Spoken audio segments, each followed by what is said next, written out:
Assalamualaikum warahmatullahi wabarakatuh.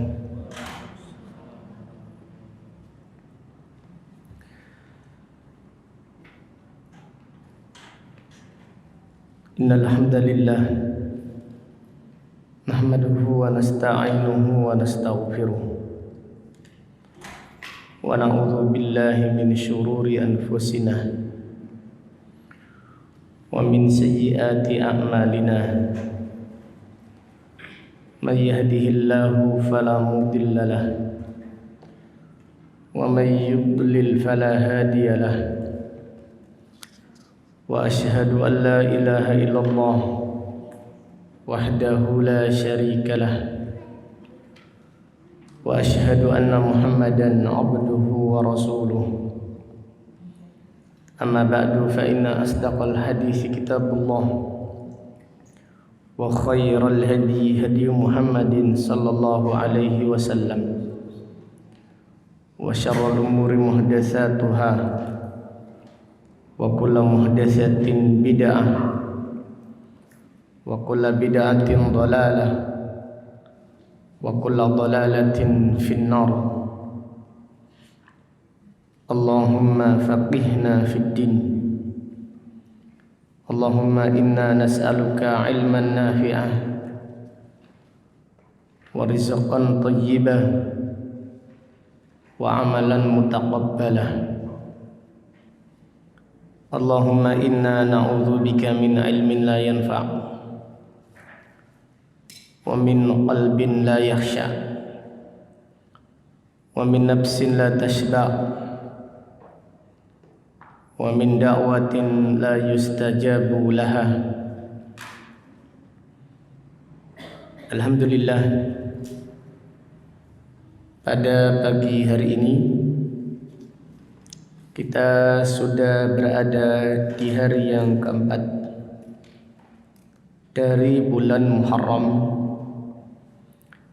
tahun 1445 Hijriah. Dan bulan Muharram adalah bulannya Allah, bukan bulannya setan, bukan pula bulannya jin, bukan bulan yang membawa sial, dan bukan pula bulan pesimis. Akan tetapi banyak masyarakat kita yang meyakini bahwasannya bulan ini membawa sial, sehingga mereka pada bulan yang lalu, yaitu bulan Dzulhijjah, kalau masyarakat kita menamakan bulan besaran, banyak kita jumpai acara-acara pernikahan. Tapi sekarang sudah tidak ada acara nikahan, tidak ada. Kenapa? Karena masyarakat menganggap bulan ini membawa sial. Padahal ini adalah keyakinan yang mengandung unsur kesyirikan. Nabi sallallahu alaihi wasallam bersabda, "At-tiyaratu syirkun." At-tiyaratu syirkun. At-tiyaratu syirkun. Pesimis atau takut sial itu kesyirikan. Takut sial adalah kesyirikan. Takut sial adalah kesyirikan. Takut sial karena waktu-waktu tertentu atau karena tempat-tempat tertentu atau melihat benda-benda tertentu adalah kesyirikan, dan ini adalah tradisi jahiliyah yang kita harus mengingkarinya, dan juga kalau bisa kita membatalkannya. Nabi SAW membatalkan tradisi jahiliyah, yaitu masyarakat Arab meyakini bahwasannya bulan Syawal adalah bulan sial. Dan Nabi SAW menikah pada bulan Syawal. Jadi keramatnya orang-orang Arab dahulu adalah bulan Syawal. Nabi SAW membatalkannya dengan menikah di bulan Syawal. Jadi kalau bisa, jika kita ada acara pernikahan anak kita atau keluarga kita yang sudah ngaji, pilihlah hari bulan Suro ini. Pahalanya besar, yaitu membatalkan keyakinan orang-orang jahiliyah, membatalkan kesyirikan. Pahalanya sangat besar di sisi Allah Subhanahu wa taala. Demikian pula di antara masyarakat di sekitar kita pada bulan ini mengadakan ritual ngalap berkah dengan mencuci senjata yang dianggap sakti atau senjata pusaka. Dicuci seperti keris, apalagi tombak, pecut, dicuci. Ini namanya istilah apa ini? Mencuci benda-benda yang dikeramatkan. Ini kesyirikan. Ini kesyirikan.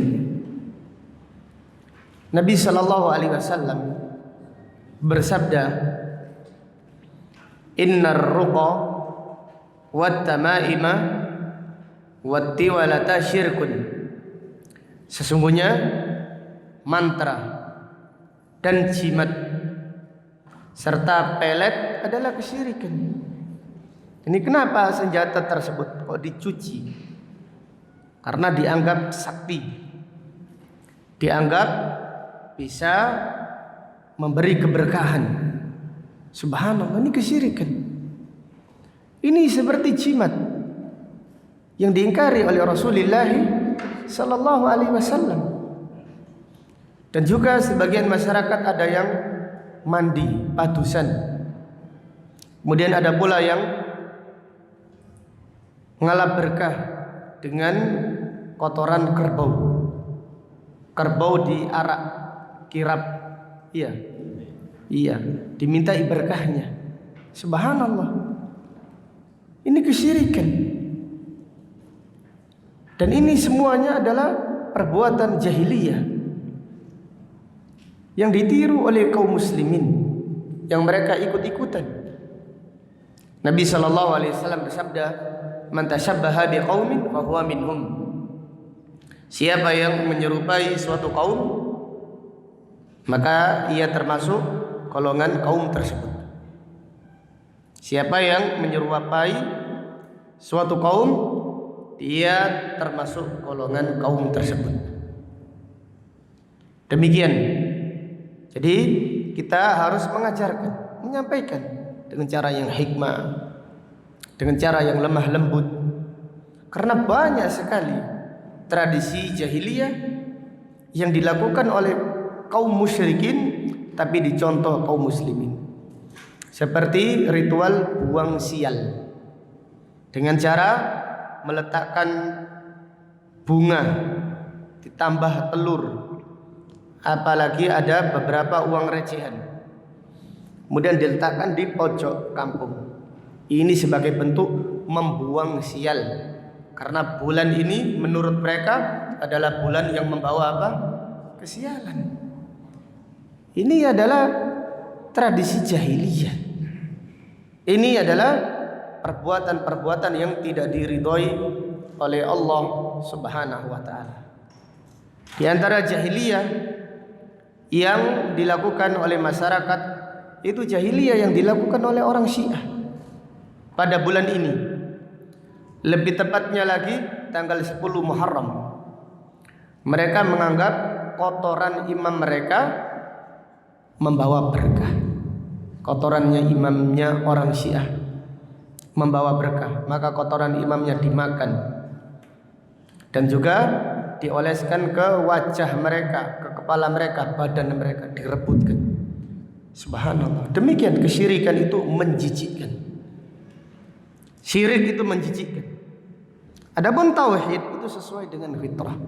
Fitratullah, sesuai fitrah yang dengannya Allah menciptakan hamba-hambanya.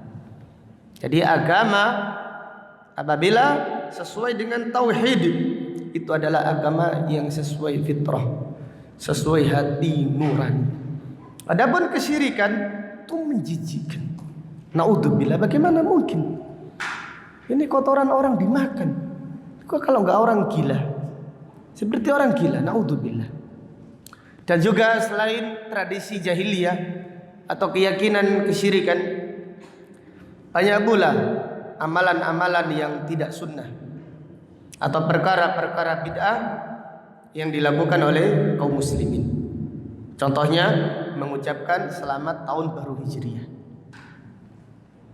Jadi ada seorang ulama yang namanya Syekh Ibrahim Ruhaili hafizahullah memberi keterangan yang sangat bagus tentang hukum mengucapkan selamat tahun baru Hijriah.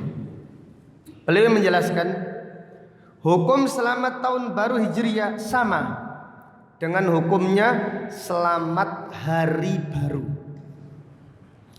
Sama hukumnya selamat pekan baru.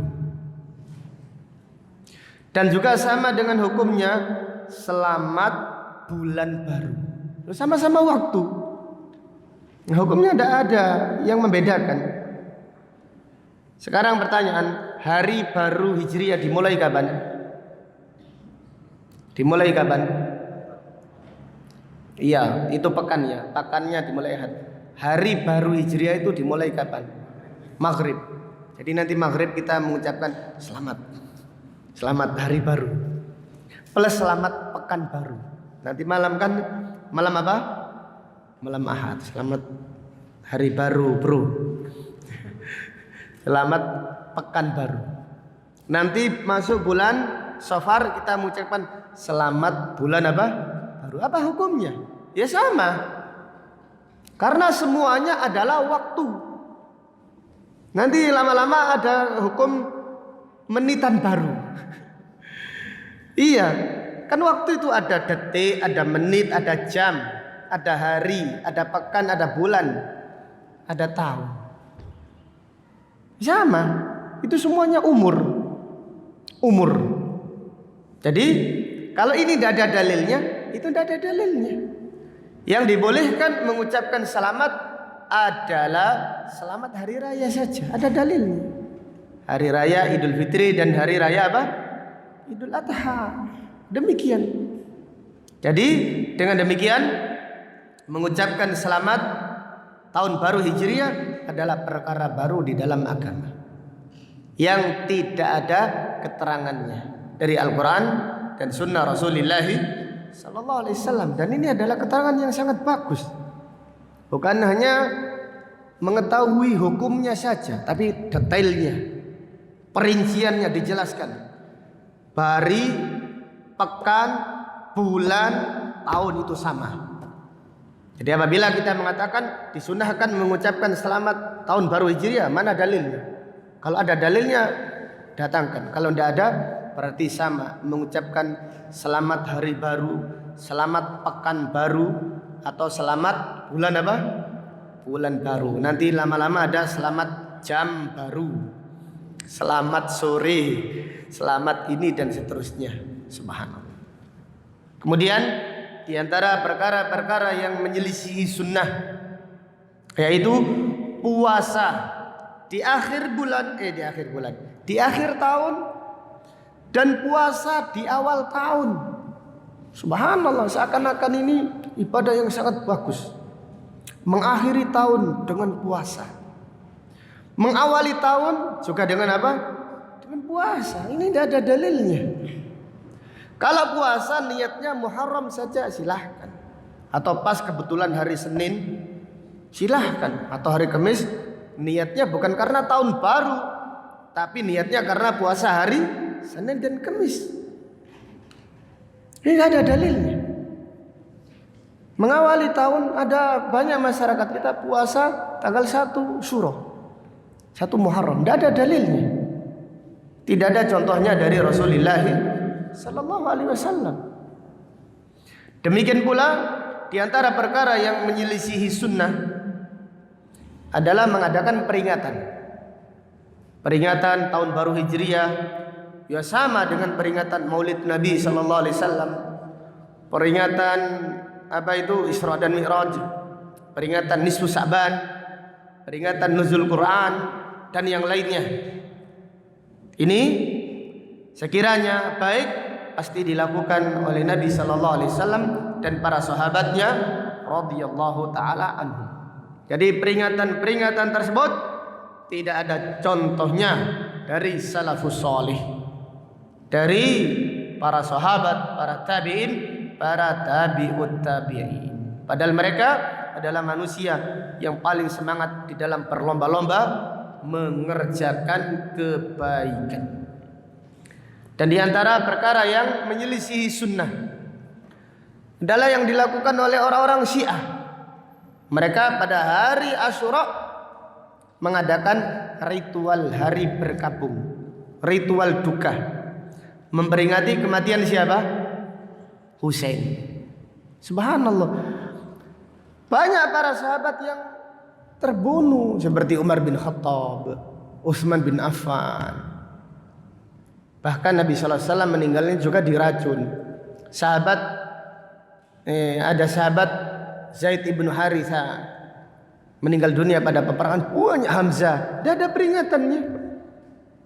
Kenapa Husain saja? Mana dalilnya? Apalagi hari Asyura itu hari meninggalnya Fir'aun juga. Jangan-jangan mereka berkabung karena meninggalnya apa? Fir'aun. Fir'aun itu meninggal dunia hari Asyura. Fir'aun meninggalnya pada hari Asyura. Iya, karena Fir'aun ditenggelamkan oleh Allah pada hari Asyura. Ini berkabung siapa sampai ini? Karena orang yang meninggal dunia di hari itu banyak. Ada orang yang baik, ada orang jahat juga. Gak ada dalil perintah berkabung khusus untuk sahabat Husain radhiyallahu anhu. Kita mencintai cucunya Nabi sallallahu alaihi wasallam. Kita mencintai ahlul bait, tetapi kita mengamalkan apa yang dicontohkan Rasulullah sallallahu alaihi wasallam. Jadi demikian di antara kemungkaran-kemungkaran yang dilakukan oleh kaum muslimin pada bulan yang agung ini. Terus apabila kita mengetahui secara singkat kemungkaran-kemungkaran pada bulan Muharram, sebaliknya apa amalan yang dianjurkan pada bulan Muharram? Di antara amal yang dianjurkan setiap memasuki bulan baru membaca apa? Doa. Siapa yang hafal doanya? Pernah didikte di sini. Allahumma adkhilhu alaina bil amni wal iman was salamati wal islam wa ridwanin minar rahman wa jiwarin minasyaitan. Ini doa setiap awal bulan baru. Nanti Safar baca, Rabiul Awal baca, Muharram ya baca kemarin hari Rabu atau hari Selasa malam apa? Rabu. Baca Allahumma, coba diikuti. Allahumma adkhilhu alaina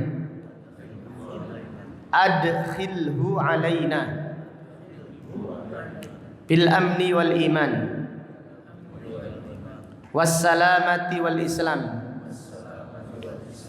wa ridwanin minar rahman wa jiwarin minasyaitan.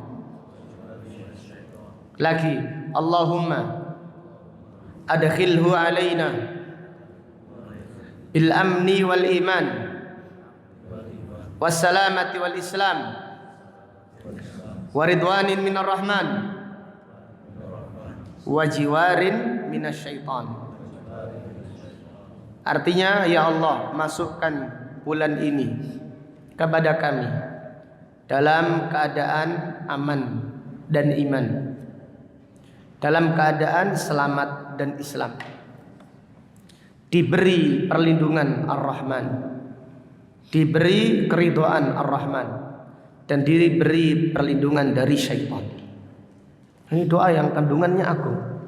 Ya Allah, masukkanlah kami ke dalam bulan ini dalam keadaan aman dan iman, dalam keadaan selamat dan Islam, diridhai Ar-Rahman, dan diberi perlindungan dari syaitan. Nah, ini amalkan, ini sunnah yang ditinggalkan. Ini sunnah yang ditinggalkan oleh kaum muslimin, atau bahkan yang ditinggalkan mereka-mereka yang ngaji sunnah. Jadi setiap awal bulan atau awal tahun baru baca doa ini. Setiap awal bulan bacalah doa ini. Allahumma adkhilhu alaina bil amni wal iman was salamati wal islam wa ridwanin minar rahman wa jiwarin minasy syaitan. Para sahabat mempelajari doa ini seperti mempelajari Al-Qur'an. Wajiwarin, iya, waridwanin, iya, wajiwarin minasyaiton, artinya dan diberi perlindungan dari apa? Dari syaitan. Demikian. Kemudian diantara amalan yang dianjurkan pada bulan ini memperbanyak puasa, terutama puasa pada hari apa? Asyura, yang insya Allah jatuh pada hari Jumat. Iya, benar tidak? Sudah dihitung dah? Sekarang 4. Sekarang ini 4 berarti. Berapa? Sekarang 4. 10 hari Jumat ya? Ya, 10 hari Jumat. Nabi SAW bersabda, afdhalus siyam ba'da Ramadan siyamu syahrillahil muharram. Sebaik-baik puasa setelah Ramadan adalah puasa pada bulannya Allah, bulan Muharram. Jadi bulan Muharram adalah bulannya siapa? Bulannya Allah, bukan bulannya Nyai Segoro Kidul, atau bukan bulannya Demit, atau bukan bulannya Mbau Rikso. Itu bulannya Allah, bulan yang mulia, bukan bulan sial. Bukan bulan yang keramat, tapi bulan yang mulia, bulan yang suci. Dianjurkan memperbanyak amal, diantaranya berpuasa, terutama puasa hari Asyura. Nabi SAW bersabda, siyamu Asyura tukaffiru as-sanatal madiyatah. Puasa hari Asyura menghapus dosa 1 tahun yang telah lalu. Itu dengan menghadirkan niat. Hadirkan niat supaya Allah menghapus dosa-dosa kita 1 tahun yang lalu. Dan disunahkan berpuasa tanggal 9. Kenapa? Apa hikmahnya? Untuk menyelisihi puasanya orang-orang Yahudi. Nabi SAW bersabda, la in baqitu ila qadimin la asumannat tasi'ah. Sekiranya aku hidup sampai tahun yang akan datang, aku akan berpuasa tanggal 9, supaya menyelisihi puasanya orang-orang Yahudi. Wallahu ta'ala alam. Demikian muqaddimah tentang bulan Muharram. Kemudian kita lanjutkan kajian kitab Mukhtasar Sahih Muslim. Qala al-musannif rahimahullah, babun ala kam yasjudu. Bab di atas berapa tulang kita bersujud. An Ibni Abbas radhiyallahu anhuma anna Rasulullah sallallahu alaihi wasallam qala umirtu an asjuda ala sab'ati a'dumin.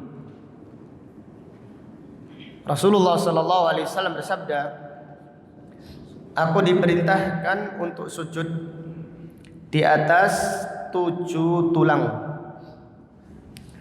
Fil jabha wa asyara biyadihi ila anfihi. Yang pertama, sujud di atas dahi, dan beliau juga menunjuk hidungnya.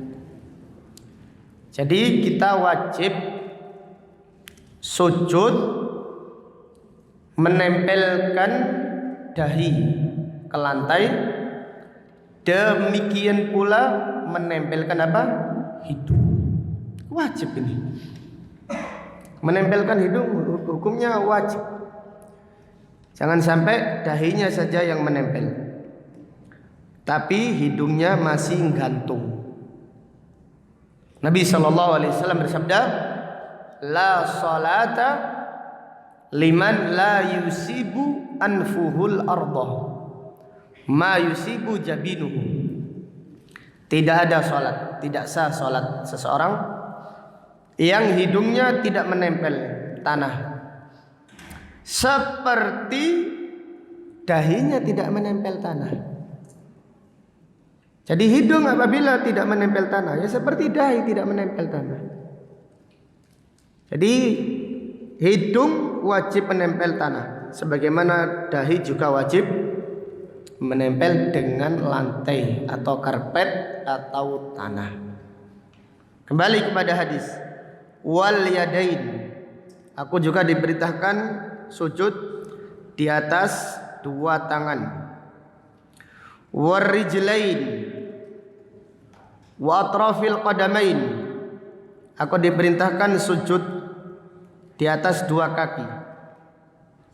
Yang dimaksud 2 kaki adalah lutut, warukbatain, wa atrafil qadamain, dan ujung telapak kaki. Wala nakfita thiyaba wala sya'ra. Dan aku dilarang wala nakfita, melingkis ya, melipat baju ketika sholat. Wasya'ra, demikian pula dilarang menahan rambut. Jadi bagi siapa yang tidak memakai peci, apabila sujud biarkan rambut. Jadi laki-laki yang apabila sholat tidak memakai peci, jangan kalau sujud rambutnya diangkat atau dikuncit. Ini dilarang oleh Rasulullah sallallahu alaihi wasallam. Dari hadis ini terdapat pelajaran. Yang pertama, perintah sujud di atas 7 tulang. Perintah sujud di atas 7 tulang. Kemudian pelajaran berikutnya, wajib menempelkan hidung ke lantai di saat sujud. Wajib menempelkan hidung ke lantai di saat sujud. Kemudian pelajaran berikutnya, larangan melipat baju dan menguncit rambut ketika sholat. Menguncit rambut yang dimaksud adalah bagi laki-laki yang tidak memakai peci. Adapun wanita tidak ada hubungannya, karena sebagian wanita ada yang suka mengkepang rambutnya. Ini tidak termasuk pada hadis ini. Yang dimaksud hadis ini adalah laki-laki yang menguncit rambut mereka supaya rambut mereka tidak menutupi apa? Dahi ketika sujud. Ini tidak ada keterangan seperti itu. Tidak ada keterangan. Jadi sebagian ada yang pecinya itu dilubangi, dikerowoki gitu ya, supaya tidak menutupi apa? Dahi. Nah kita mengatakan dangkul sampean itu loh, celonoi kerowok sekalian. Karena kita kan diperintahkan sujud di atas dahi, di atas lutut. Iya kan? Ini kenapa nggak dikerowoki sekalian? Nggak ada dalil, ada sebagian pecinya itu kerowok bagian ininya, supaya tidak menutupi dahi. Ini takalluf, ini terlalu berlebihan. Demikian. Wallahu ta'ala a'lam. Kemudian bab berikutnya,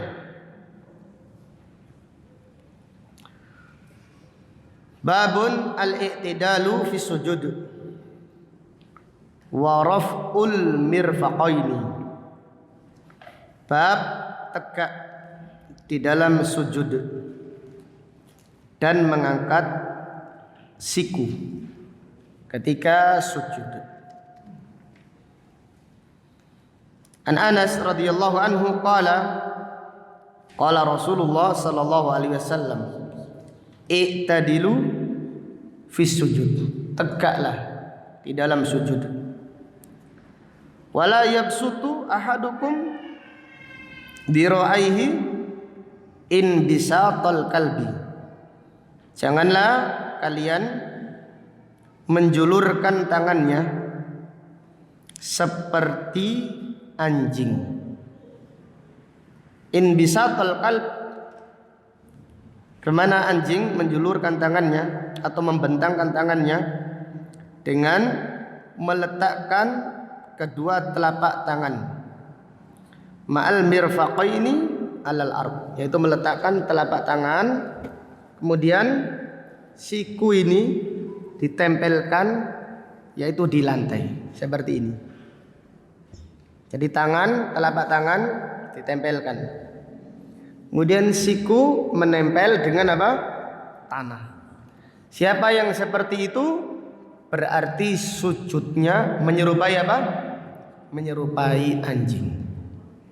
Nabi sallallahu alaihi wasallam bersabda, "I'tadilu fis sujud." Tegaklah di dalam sujud. Tumakninalah, tegakkanlah, angkat yaitu siku ketika sujud. Janganlah kalian membentangkan atau menjulurkan tangan kalian seperti anjing. Jadi anjing itu meluruskan tangannya dengan meletakkan tangannya serta sikunya di lantai.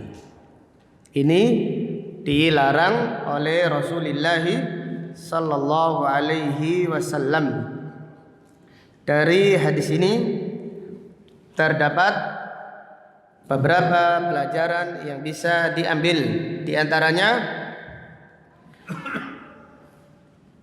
perintah menegakkan tangan ketika sujud. Perintah menegakkan tangan ketika sujud. Pelajaran berikutnya, perintah mengangkat siku. Perintah mengangkat siku ketika sujud. Kemudian pelajaran berikutnya, larangan meletakkan tangan dan siku menempel dengan lantai. Larangan meletakkan tangan dan siku menempel dengan lantai ketika sujud.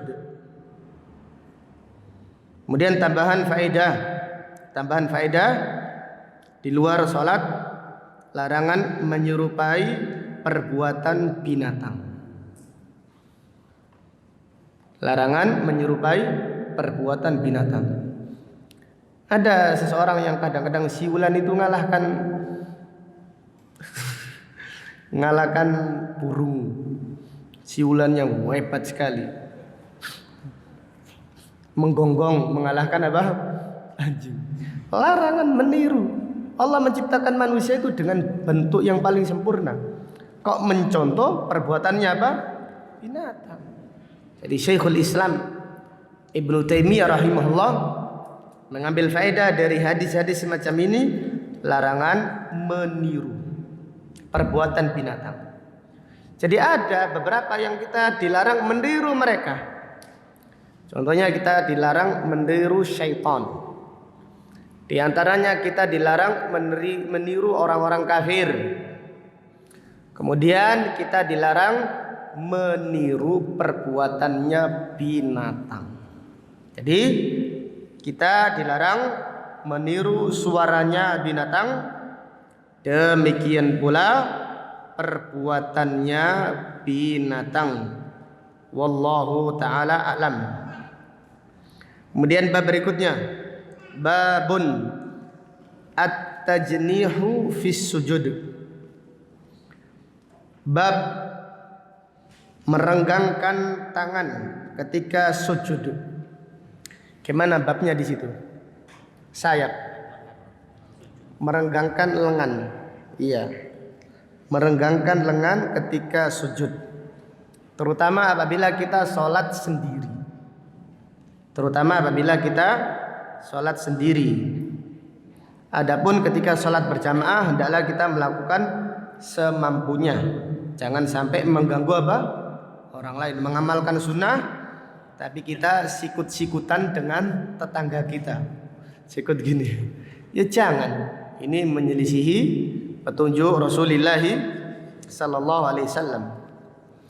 An Abdullah ibni Malik ibni Buhainah anna Rasulullah sallallahu alaihi wasallam kana idza sajada farraja baina yadayhi hatta yabdua bayadu ibtayhi.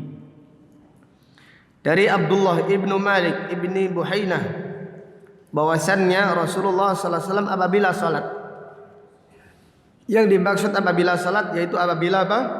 Sujud. Farraja yadaihi, beliau merenggangkan lengannya. Hatta yabdua bayadu ibtaihi, sampai kelihatan putih ketiaknya.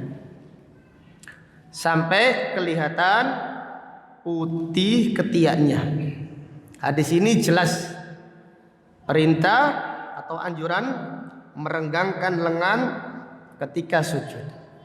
Jadi apabila kita sujud, lengan ini direnggangkan. Kemudian jari-jari menghadap ke arah mana? Kiblat. Setelah itu siku diangkat.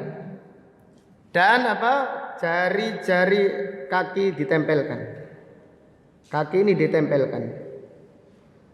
Kemudian jari-jarinya juga menghadap ke arah kiblat. Kemudian apabila sudah tegak, baru bacalah doa sujud. Subhana rabbiyal a'la wa bihamdi. Subhana rabbiyal a'la wa bihamdi. Jadi hadis ini menjelaskan perintah menyempurnakan sujud. Hadis ini menjelaskan perintah menyempurnakan sujud, tumakninah, dengan cara merenggangkan lengan dan juga anggota-anggota yang lainnya ketika sujud. Wallahu ta'ala a'lam. Kemudian bab berikutnya, babun sifatul julus fil shalah. Bab sifat duduk di dalam salat. Yang dimaksud adalah duduk tasyahud akhir. Duduk tasyahud akhir apabila salatnya 2 rakaat, duduknya seperti duduk iftirash. Duduk tasyahud akhir apabila salat 2 rakaat seperti salat subuh atau salat sunnah qabliyah badiyah, duduknya seperti duduk al-iftirash. Adapun duduk tasyahud akhir. Salat yang memiliki 2 tasyahud. Seperti salat maghrib, isya, zuhur dan asar, maka duduk tasyahud akhirnya sifatnya seperti duduk tawarruk yang disebutkan pada hadis ini. An Abdullah ibn Zubair radhiyallahu anhuma qala kana Rasulullah sallallahu alaihi wasallam idza qa'ada fi shalah ja'ala qadamahu al-yusra baina fakhidihi wa saqihi wa farasal yumna wa farasa qadamahu al-yumna. Abdullah ibn Zubair radhiyallahu anhuma berkata, Rasulullah sallallahu alaihi wasallam apabila duduk tasyahud akhir, salat yang memiliki 2 tasyahud, beliau menjadikan kaki kirinya di antara pahanya dan betisnya. Artinya dimasukkan, kaki kiri dimasukkan sehingga berada di antara paha dan betis. Ini adalah sifat duduk, namanya apa tadi? Duduk tawarruk. Wa farasa qadamahul yumna. Adapun telapak kaki yang kanan ditegakkan, dibentangkan. Wa wada'a yadahul yusra ala rukbatihil yusra. Wa wada'a yadahul yumna ala fakhidihil yumna. Nabi sallallahu alaihi wasallam meletakkan tangan kirinya di atas lutut kaki kiri. Wa wada'al yumna ala fakhidihil yumna, dan meletakkan tangan kanan di atas paha kaki kanan, yaitu paha yang dekat dengan lutut. Wa asyara bi isba'ihi, dan Nabi sallallahu alaihi wasallam memberi isyarat dengan jarinya, yaitu dengan jari telunjuk. Di dalam riwayat Tirmidzi wa yuharrikuha, dan Nabi sallallahu alaihi wasallam menggerak-gerakkannya. Ini sunnah. Ini menggerak-gerakkan jari ketika tasyahud, baik tasyahud awal dan tasyahud akhir. Kemudian ketika tasyahud, pandangan mata ke arah telunjuk, tidak ke arah sujud. Khusus ketika tasyahud, pandangan mata ke arah telunjuk yang digerakkan. Ini gerakannya seperti ini, tidak naik turun.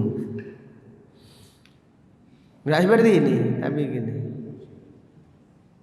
Paham enggak ya? Gerakannya seperti ini, tidak naik turun atau gini-gini, kayak orang tanda tangan. Dari hadis ini terdapat beberapa pelajaran yang bisa diambil. Yang pertama, duduk tasyahud akhir. Duduk tasyahud akhir salat 2 rakaat, seperti duduk iftirash. Duduk tasyahud akhir salat 2 rakaat, seperti duduk iftirash. Kemudian pelajaran berikutnya, duduk tasyahud akhir salat yang memiliki 2 tasyahud, seperti duduk tawarruk. Duduk tasyahud akhir salat yang memiliki 2 tasyahud, seperti duduk apa? Tawarruk. Dinamakan tawarruk karena kita menempelkan bagian belakang. Warik itu dubur, kita menempelkannya ke tanah.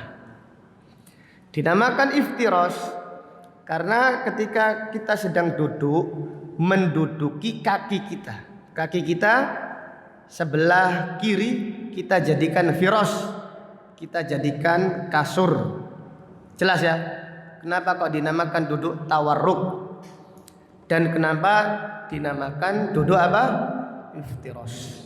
Dinamakan duduk iftiras karena kita menduduki kaki kiri kita. Artinya kaki kiri kita jadikan sebagai bantalan kita. Dinamakan tawarruk karena kita menjadikan bagian belakang warik. Warik itu artinya dubur. Kita tempelkan, kita dudukkan di lantai, maka dinamakan tawarruk.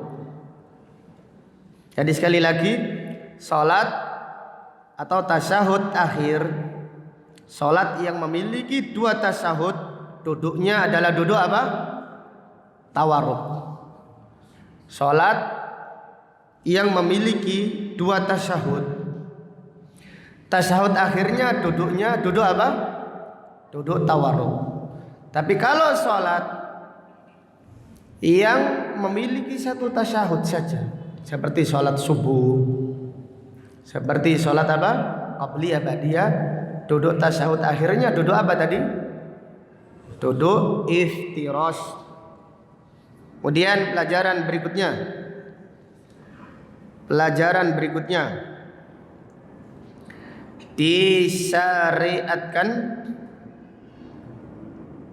disyariatkan menunjukkan jari telunjuk dari awal tasyahud. Disyariatkan mengisyaratkan jari telunjuk dari awal tasyahud. Apa ini? Apa maksudnya? Dari apa? Iya, pertama kali tahiyat. Jadi kita kapan isyaratnya? Kapan kita mengisyaratkan jari telunjuk? Jadi dari awal tasyahud, dari awal tahiyat. Dari awal tahiyat, lebih utama dari awal tahiyat. Jadi kita duduk langsung baca at-tahiyatu lillah dengan isyarat. Jelas ya? Dengan isyarat. Bukan ketika duduk kita tidak isyarat. Setelah itu baru ketika baca asyhadu an la ilaha illallah wa asyhadu anna muhammadar rasulullah. Kan syahadatain kan. Mana dalil? Ini syahadat ini ya. Iya, satu, syahadatain. Satu saja. Makanya dari awal. Bukan dari syahadat. Kalau dari syahadat seharusnya berapa? 2. Kan kita akan diberitakan 2 syahadat. Syahadat la ilaha illallah, syahadat Muhammadan, asyhadu an la ilaha illallah wa asyhadu anna Muhammadan Rasulullah. Tapi doa tersebut dibaca ketika awal tasyahud, at-tahiyatul, awal tahiyat. Jadi kalau awal tasyahud dipikir lafaz asyhadu alla. Jadi Bang Muhammad memberi kritikan tadi, jazahullah khair, dari awal tahiyat. Jadi kita ulangi lagi. Apa faedahnya tadi dibacakan? Mengawali isyarat telunjuk dari awal tahiyat. Jadi dari awal tahiyat disyariatkan mengisyaratkan telunjuk. Wallahu a'lam. Kemudian pelajaran berikutnya fihi istihbabu an-nadhar ilal isba' fit tasyahud. Disunnahkan melihat jari telunjuk ketika tasyahud. Disunnahkan melihat jari telunjuk. Jadi artinya pandangan mata khusus ketika tasyahud ke arah mana? Ke arah jari telunjuk. Kemudian pelajaran berikutnya istihbabu tahrikil isba' fit tasyahud. Disunnahkan menggerakkan jari telunjuk ketika tasyahud. ala khilafin. Jadi ala khilaf baina ahli ilm. Tapi Nabi sallallahu alaihi wasallam bersabda, "Lahiya asyaddu minasyaitan minal hadid." Jadi jari ini lebih keras bagi syaitan daripada besi. Jadi disunnahkan menggerak-gerakkan jari telunjuk ketika tasyahud. Di dalam riwayat Tirmidzi disebutkan wa yuharrikuha, dan Nabi sallallahu alaihi wasallam menggerak-gerakkannya. Wallahu taala a'lam. Kemudian bab berikutnya, babun al-iqa'u 'alal qadamain. Bab al-iqa'. Al-iqa' artinya duduk di atas dua tumit ketika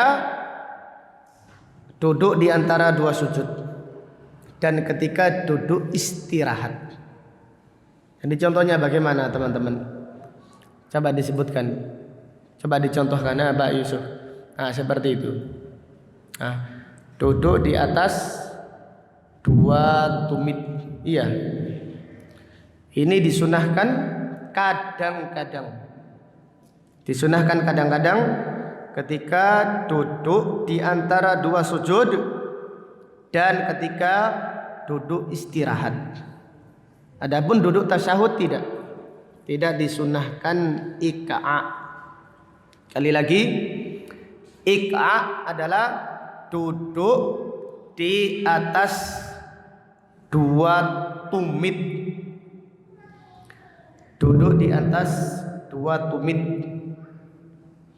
ketika duduk di antara dua sujud dan duduk istirahat. Duduk istirahat itu kapan? Kapan? Sebelum bangkit ke rakaat yang kedua dan keempat. Kalau ketiga enggak, soalnya duduk tasyahud. Iya. Jadi duduk istirahat kadang-kadang duduknya iqa'. Iqa' itu apa sih? Iqa' adalah duduk di atas dua tumit. Demikian. Antawus qala qulna libni Abbas fil iqa' 'alal qadamain. Dari Tawus, kami berkata kepada guru kami yaitu Ibnu Abbas radhiyallahu anhuma tentang al-iqa', duduk di atas dua tumit. Faqala hiya sunnah. Abdullah bin Abbas berkata itu sunnah. Faqulna lahu inna lanarahu jafa'an birrajul. Kami berkata ini adalah duduk yang kaku, duduk yang tidak pantas. Inna lanarahu jafa'an, ini adalah duduk yang tidak sopan. Qala Ibnu Abbas bal hiya sunnatu nabiyyika sallallahu alaihi wasallam. Bahkan itu adalah sunnah nabimu, yaitu Nabi Muhammad sallallahu alaihi wasallam. Jadi kadang-kadang terutama kita sholat sunnah. Ketika kita sholat sunnah, hendaklah kita duduk iqa', yaitu duduk di atas dua tumit ketika duduk di antara dua sujud dan ketika duduk apa? Al-istirahah.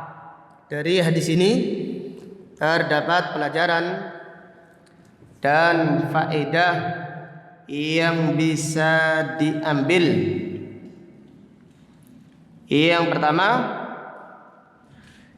disunnahkan duduk iqa'. Disunnahkan duduk iqa' kadang-kadang. Jadi duduk iqa' itu duduk di antara di atas apa? Dua tumit. Disunahkan duduk di atas tumit kadang-kadang. Dan tempatnya di mana? Tempatnya, iya, ketika duduk di antara dua sujud dan ketika duduk apa? Istirahat. Jadi sunnahnya ini kadang-kadang kalau dikerjakan terus-menerus menyelisihi sunnah. Karena duduk di antara dua sujud sunnahnya adalah duduk iftirash. Namun kadang-kadang hendaklah kita duduk ika'.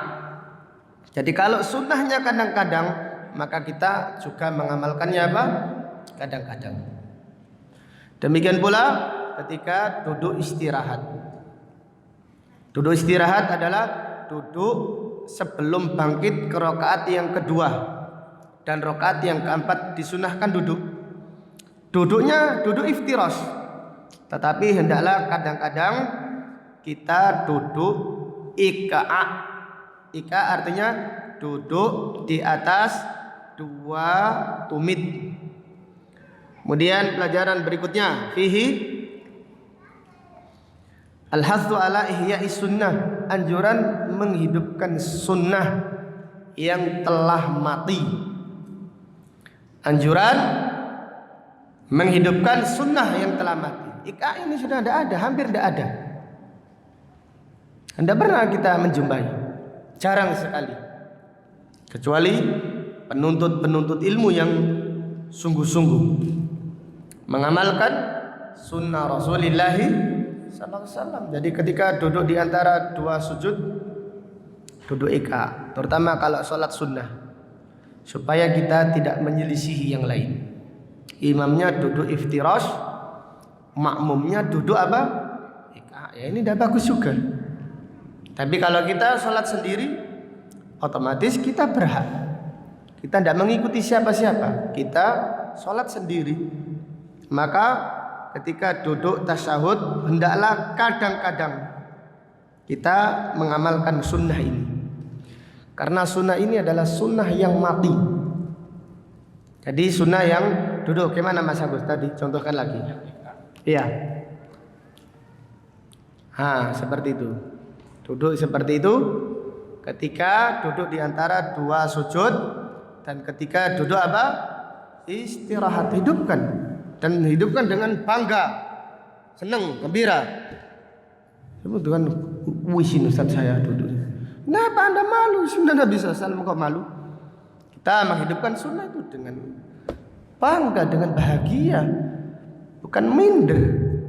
Dan mereka yang minder karena tidak tahu sunnah Rasulullah SAW. Kalau menegur tuh, sampai kok duduk kok aneh, sampai sakit ya. Iya, ambeien dah sampai. Anda ini sunnah Nabi Sallallahu Alaihi Wasallam. Maka Abdullah bin Abbas berkata, hiya sunnah. Kemudian murid-muridnya berkata, wahai Ibnu Abbas, kita menganggapnya ini tidak sopan. Oh duduk kok nggak sabar gitu kayaknya ya. Kepingin cepat apa? Sujud. Kok persiapan sujud. Inna lanarahu jafaan. Kita melihat ini kaku, tidak sopan. Qala bal hiya sunnatu nabiyyika sallallahu alaihi wasallam. Ini adalah sunnah nabimu, yaitu Nabi Muhammad sallallahu alaihi wasallam. Wallahu taala alam. Sampai di sini kajian kita. Barangkali ada pertanyaan tentang Muharram atau tentang materi yang disampaikan, tafadhal barakallahu fikum. Silakan Mas Agus. Kaitan dengan ini larangan menyelisih imam. Ketika sholat subuh berjamaah di kampung kan imamnya tawarruk, kemudian bagaimana sikap tawarruk atau iftirah? Iya. Kita dilarang menyelisihi imam. Kemudian pertanyaan, kita dilarang menyelisihi imam, iya. Karena Nabi sallallahu alaihi wasallam bersabda, "Innama ju'ilal imamu liyu'tamma bih." Sesungguhnya dijadikan imam untuk diikuti, bukan untuk diselisihi. Kemudian pertanyaan, apabila kita sholat subuh di masjid yang umum, yang mayoritas mengikuti madhab Syafi'i, kalau sholat subuh mereka duduknya tawarruk. Bagaimana sikap kita? Kita duduk tawarruk. Kita Duduk tawarruk mengikuti imam. Dan apabila kita mengikuti imam, berarti kita mengikuti sunnah Rasulullah sallallahu alaihi wasallam. Kemudian tambahan faedah, bagaimana kalau imamnya doa kunut?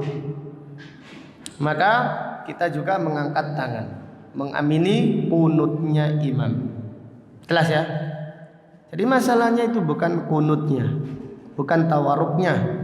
Masalah yang terbesar adalah tumak ninahnya. Jadi kalau kita merasa imamnya tumak ninah, sholatlah. Tapi kalau setelah sholat kita kok bingung, imam kok sholatnya sah atau gak sah, imamnya cowopet. Nah, kalau kita ragu-ragu, Nabi sallallahu alaihi wasallam bersabda, "Da' ma yuribuka ila ma la yuribuka, da' ma yaribuka." Tinggalkan yang meragukanmu. Kerjakan amalan-amalan yang tidak meragukanmu. Kalau kita sholat di belakang imam yang tumakninah gak ragu-ragu, ya sholatlah. Jadi sebenarnya kalau bisa dibandingkan, ada imam tidak kunut tapi tidak tumakninah. Ada imam yang kunut tumakninah. Milih mana? Yang kunut, yang tumakninah. Kalau bisa tumakninah dan apa? Gak kunut. Jangan dulu. Pilihlah yang terbaik. Pilihlah yang terbaik, agak jauh sedikit. 5 menit saja sudah keberatan. Jadi tapi kalau tanya hukumnya, apabila sholat di masjid, katakan masjid umum, tidak kunut tapi duduknya tawarruk, kita tawarruk. Mereka tidak kunut tapi duduknya tawarruk, maka kita mengikuti imam. Demikian, wallahu a'lam. Ada yang lain? Ya.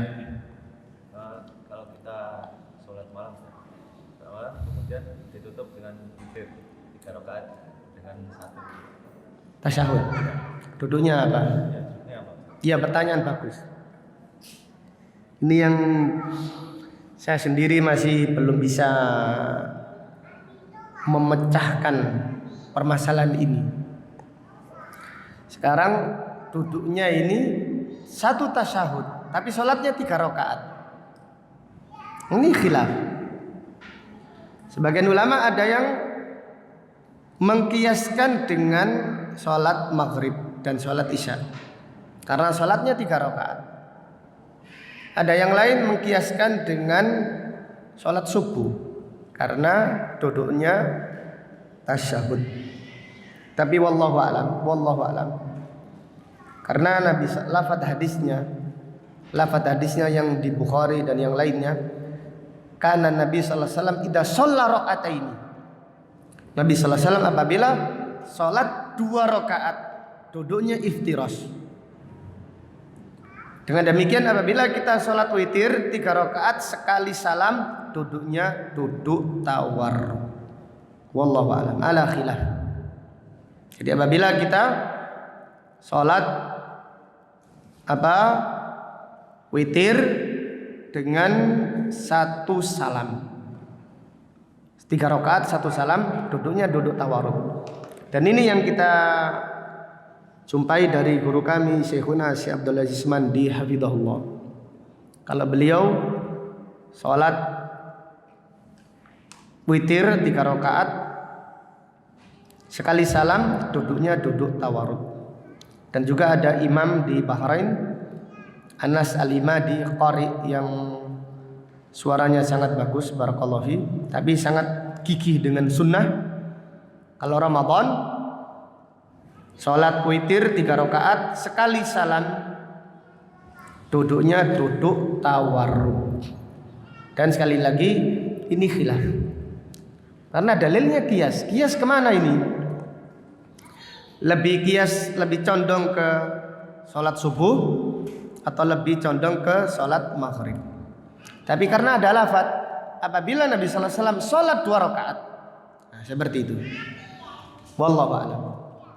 Jadi kita mengikuti yang lebih utama yang tawarruk jika sholatnya 3 rakaat.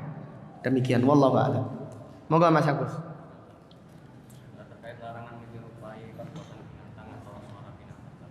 Hmm. Kemudian apa hukum penggunaan aksesoris di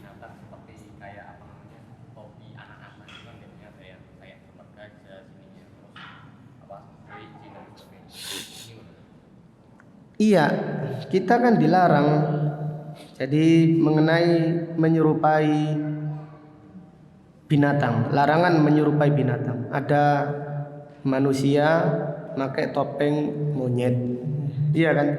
Sampai ini menungso kok kepingin jadi apa? Monyet. Ini sama hukumnya, konsekuensinya. Plus ada larangan berikutnya, gambar yang bernyawa. Jadi larangan memakai aksesoris yang ada atribut gambar yang apa? Bernyawa. Jadi ada seorang yang pekerjaannya melukis. Kemudian dinasihati oleh Abdullah bin Abbas bahwasannya Nabi sallallahu alaihi wasallam bersabda, "Inna asaddan nasi adaban yaumal qiyamah al-musawwirin." Di antara manusia yang paling keras siksanya pada hari kiamat adalah pelukis. Yuqalu ahyu ma khalaqtum. Dikatakan kepada pelukis, hidupkan makhluk yang kalian ciptakan. Setelah itu orang tadi setelah dinasihati Abdullah bin Abbas, dia sesak nafas karena pekerjaannya, penghasilannya dari apa? Melukis. Maka Abdullah bin Abbas berkata, fa in abaita, jika engkau tidak bisa meninggalkan melukis, maka lukislah, yaitu pemandangan yang tidak ada nyawanya, seperti melukis pepohonan atau rumah atau kendaraan. Sekarang kendaraan dikasih nyawa juga, seperti Tayo, iya, kereta api tapi ada matanya. Ini subhanallah. Jadi lebih utama, memang kita ini ujiannya berat di akhir-akhir zaman ini. Jangan gampang-gampangan membelikan anak tas yang tidak bergambar, itu susah. Tapi berdoalah kepada Allah. Dan anak kita pun kepingin yang gambarnya, iya, tidak apa-apa. Kita ajarkan anak kita ini gambar yang bernyawa, dimurkai oleh Allah Subhanahu wa Ta'ala. Di tepak itu ya, ya belikan yang nggak ada gambarnya, gambar bola atau gambar yang lain yang nggak ada gambar yang bernyawa. Demikian. Wallahu a'lam. Ada yang lain? Jelas Mas Agus ya? Ya. Bang Zainal, betul.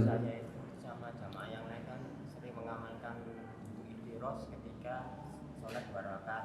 Ya. Tetapi guru kami itu Ustaz Ridwan bin Abdul Aziz rahimahullah di akhir hayatnya mengkritik kami.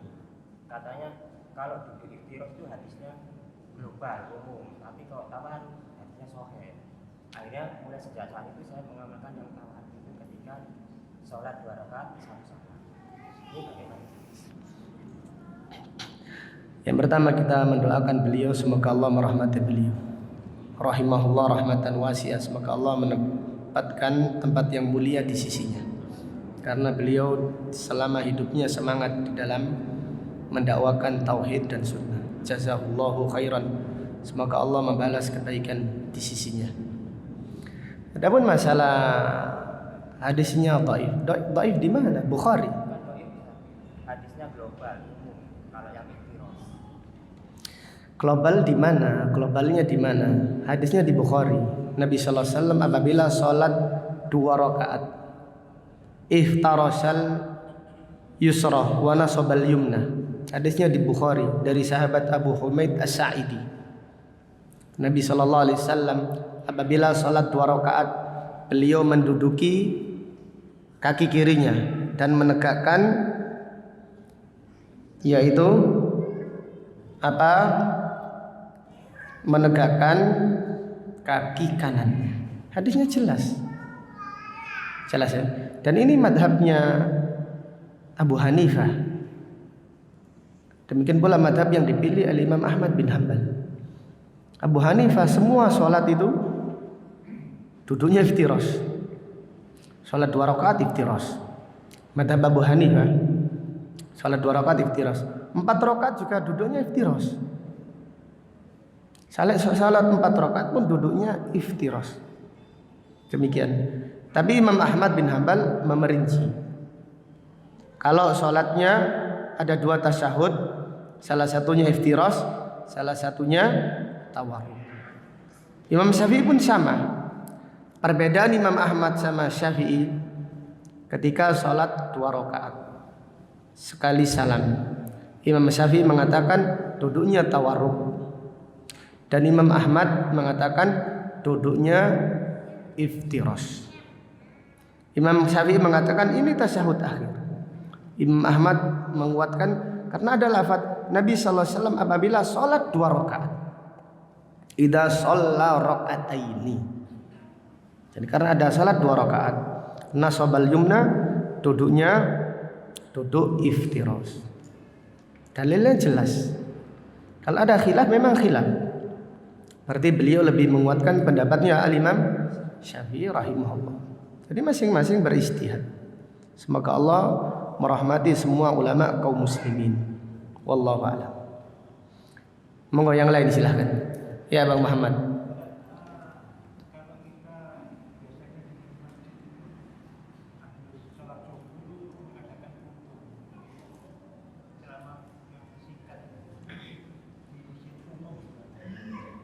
Iya.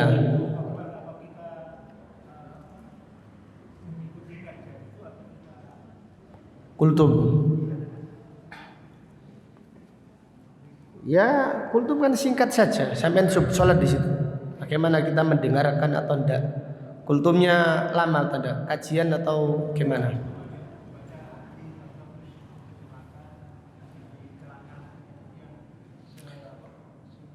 Yang menyampaikan gimana akidahnya? Umum itu apa? Umum baik, umum tidak baik. Iya. Iya, enggak, makanya kalau kita seperti itu kita lebih baik sibuk dzikir saja. Jangan menyimak. Karena as-subhatu khattafah wal qalbu dha'ifah. Subhat itu menyambar dan hati itu lemah. Nabi sallallahu alaihi wasallam bersabda, "Innama akhafu ala ummati al-a'immatal mudillin." Yang paling aku khawatirkan kepada umatku adalah imam-imam yang menyesatkan umat. Contohnya kalau tentang Muharram, mereka-mereka yang menyesatkan umat boleh apa itu peringatan, tidak apa-apa, ini baik ini. Renungan akhir tahun. Kemudian boleh mengucapkan selamat. Banyak yang boleh pokoknya. Semuanya boleh. Yang tidak dicontohkan Nabi sallallahu alaihi wasallam bagi mereka boleh. Bid'ah boleh. Tabarruk ke kuburannya para wali boleh. Ini penyesat umat. Jelas ya? Jadi apabila orang akidahnya tidak jelas, ya kita tidak boleh menghadiri majelis mereka. Ibnu Qayyim al-Jauziyah rahimahullah berkata, fusaku ahli sunnah waliyun min awliya illah. Orang fasik tapi ahli sunnah akidahnya lurus, wali Allah. Ubadu ahli bidah, ahli ibadah, rajin ibadah tapi bid'ah. Kata Ibnu Qayyim, awwaliyun min awliya syaitan, walinya syaitan. Kemudian Ibnu Qayyim berkata lagi, kuburu fusaqi ahli sunnah, kuburannya orang fasik ahli sunnah, akidahnya lurus tapi kadang-kadang masih maksiat. Raudhatun min riyadil jannah, taman-taman surga. Kuburu ubadi ahli bid'ah, kuburannya ahli bid'ah, ahli ibadahnya bid'ah. Orang-orang yang sesat, khufratun min hufarin nar, lubang dari lubang-lubang neraka. Ada orang yang sebelum taubat mencuri, sebelum taubat yaitu minum khamar. Kalau hasil mencurinya banyak, pakai minum khamar, pakai berzina. Kemudian dia taubat, mengikuti kelompok sufi tarikat. Kata Ibnu Taimiyah rahimahullah, keadaannya sebelum taubat lebih baik. Keadaannya sebelum taubat lebih baik. Karena ketika dia mencuri merasa berdosa. Ketika dia melakukan perzinaan merasa dosa, lalu dia bertobat, beristighfar kepada Allah, walaupun tapi masih tetap dalam perbuatan dosanya. Tapi kalau orang tersesat dengan penyimpangan, sufi, thariqat, makrifat, syariat, hakikat, sudah apa yang dilakukannya itu dianggap ibadah yang agung. Dzikir sampai tengah malam. Jadi contohnya mereka itu dzikir dari jam 8 sampai jam 1, enggak ada ceramahnya, dzikir dok. Dzikir saja, subhanallah, enggak tahu apa yang dibaca itu. Ada yang hu juga. La ilaha illallah, la ilaha illallah. Kemudian kalau sudah larut malam, Allah, Allah, Allah, Allah, Allah. Satu, dzikir Allah, Allah itu tidak ada dalilnya. Dzikir itu memuji. Dzikir itu memuji. La ilaha illallah pujian.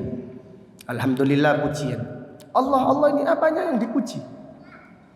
Kemudian lebih nemen lagi, hu. Sudah dzikirnya hu. Tapi tidak huha gitu ya. Kalau tarik tambang lah itu. Nah, jadi kenapa mereka dzikir hu? Kenapa?